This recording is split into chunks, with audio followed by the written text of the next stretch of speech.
Welcome legends and heliheads and choppers and guess what? Yes, even the stick bangers and twizzle whizzle thumbs. Welcome to this episode on Heli Shed where, with Wanda, we're going to go for a little flight. We'll see whether she sinks or swims.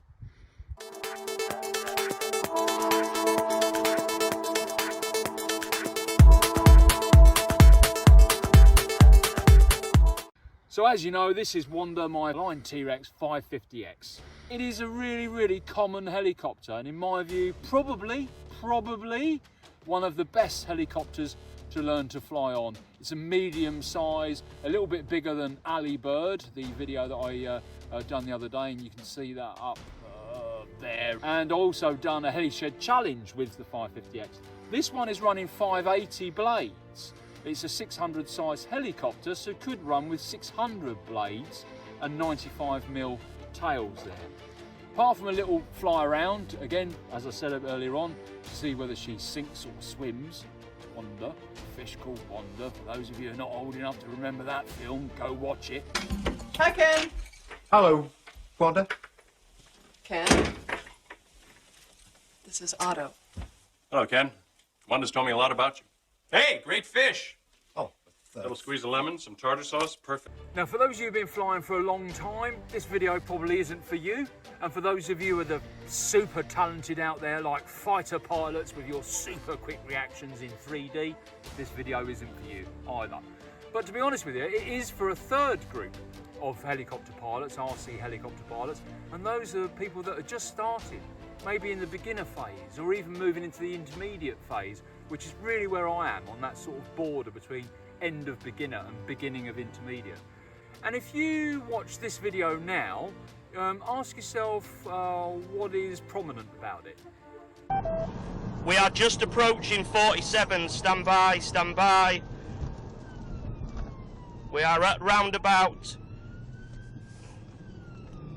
We have taken exit. I have been bought by an HGV. I am on now, 47 northbound. And what about this one? One oncoming bus, just seen above the trees there.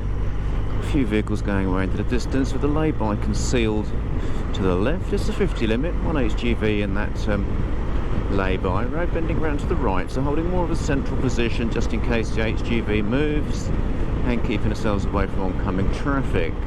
Just going to move into the left here for an early view on the right-hand bend, although not too extreme due to lower speed limits. And then finally, this. And away from the danger. Nice eye contact from the man with the box there, mirrors. And picking up the drive now, continue at A5 southbound towards Cricklewood and Kilburn, mirrors. Nice and clear behind now. Approach speed now 70 mile an hour. Looking for reaction from those away, mirrors, and the taxi cab over the brow of the hill. Where's the queue of traffic? Mirror, and off the drive now. Approach speed 90 mile an hour, mirrors. Nice reaction from the black one left and from the cab. Now, what you should have taken from all of that is that each one of those were given a narrative. They were speaking and thinking at the same time. And if you go into psychology of the human being and you start doing your research, you'll find that actually if we talk through what it is that we're doing during a very stressful period, we're actually more likely to come out successful as a result of it. Police officers talking a narrative when they're in a high-speed chase, fighter pilots and pilots coming in for landing, going through checklists and so on. And yet it seems that we seem to forget that when it comes to learning to fly a radio control helicopter. So on this video, I'm going to fly Wanda for a quick flight, and I'm going to talk through what it is I'm doing with my sticks. And what you should take away from this video is, you know what? Why not give it a go yourself? And we'll mention that in a little summary at the end. Right, enough waffle, let's get her up there. All right, let's get her up.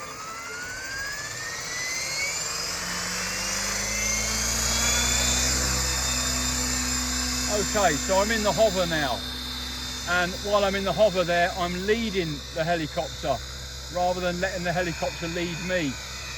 I'm on purposely putting inputs in so that I am controlling exactly where she's going. A little bit forward, backwards, to the side, forwards, to the side, and so on. Let's idle it up and fly it around.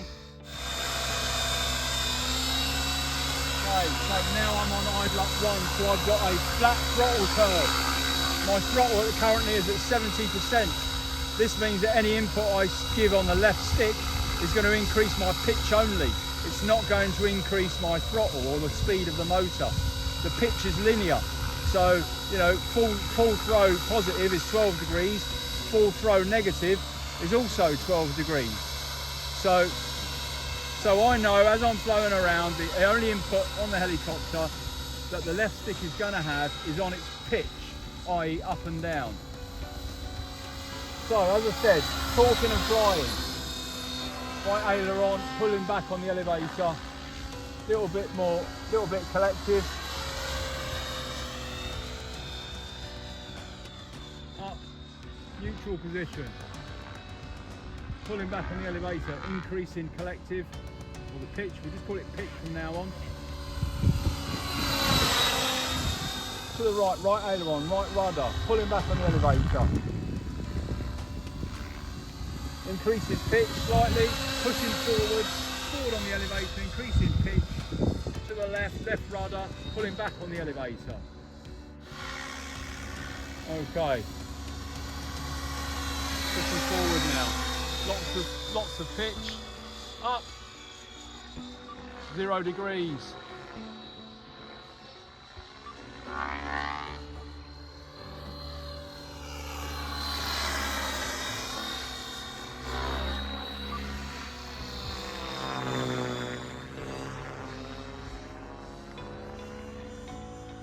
Lovely, I couldn't talk through that. I was thinking more quicker than I was speaking, but very content so far. To the right rudder, pulling back on the elevator. Right aileron and right rudder, pulling back on the elevator. Right rudder, right aileron, levelling off. Left aileron, left rudder, pulling back on the elevator, levelling off.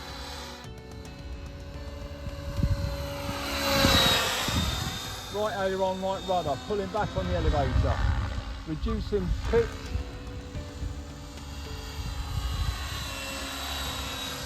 Reducing pitch, equalising. Turning on the left rudder. Pushing forward now, increasing pitch.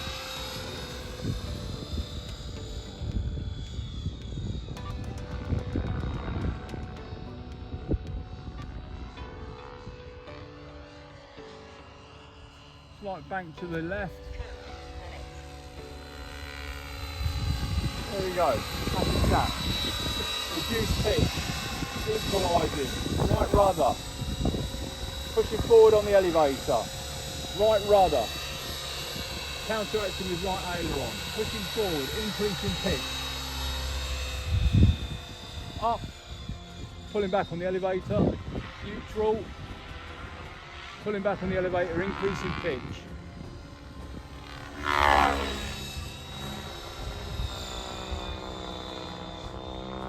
Right rudder. And bringing it in now. Flying towards us. Nose on.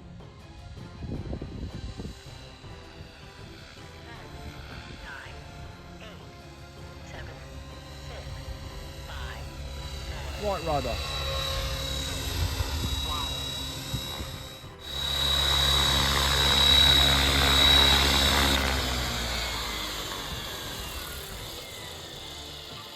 Cool. There was a couple of times there. There was a couple of times there when I flew it and I was flying it naturally, muscle memory, and that is a bloody good thing. Muscle memory is all about doing something quicker than you can think about it or speak about it. You're doing it subconsciously, and that's where we all want to get to. If you're quite nervous, you'll find that concentrating on the job in hand, rather than worrying about what's going on in your head and being nervous, commentary is a great way of diverting those nerves away, as I've mentioned before in previous videos. So whether you're a regular rider or whether you've become a new rider or not ridden for some time, commentary can be a great tool because it helps you pace what you're doing out on the road and it sharpens your focus, because the whole point of safe riding is identifying hazards and reacting to them correctly.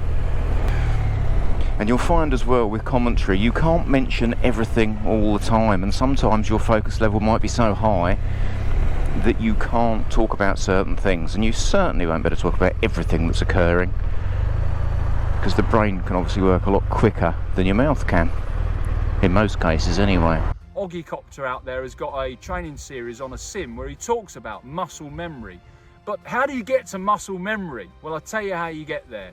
You get there by speaking and thinking at the same time.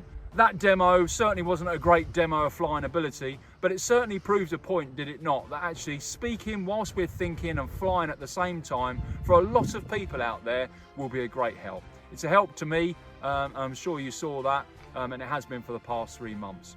Try it yourself. Let me know how you get on. Till next time, legends, take care, fly safe.